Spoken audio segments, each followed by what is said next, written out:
लाल का देले जीजा रगड़ के धके पाजा में जबरी पकड़ के लाल का देले गलिया रगड़ के म्यूजिक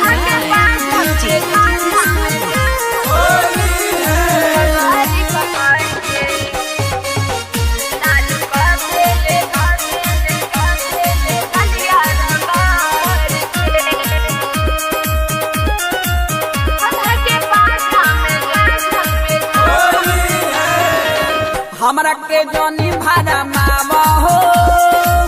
सही सही बतिया बताव हो काहे ना बात हमर सुनेला खाली तू अपन धुनेला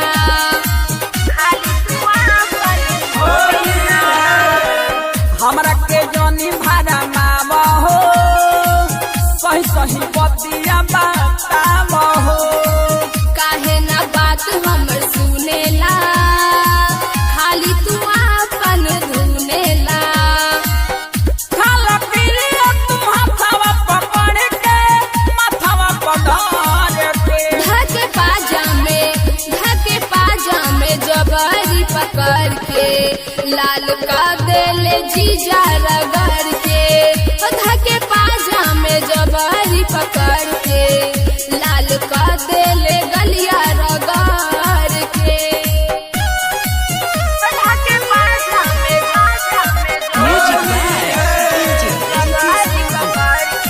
mixed by Monu Nigam.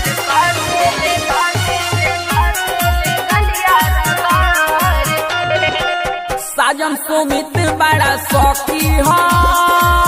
गलत नजर से ना तकी हो ऐसा न बात सुना बावे हो जिजाइल बारे गावे हो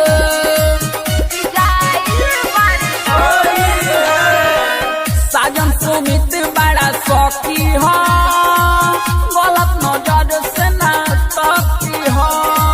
ऐसा न बात सुना बावे हो जिजाइल बारे गावे हो लागे अवतारू को तही अखड़ के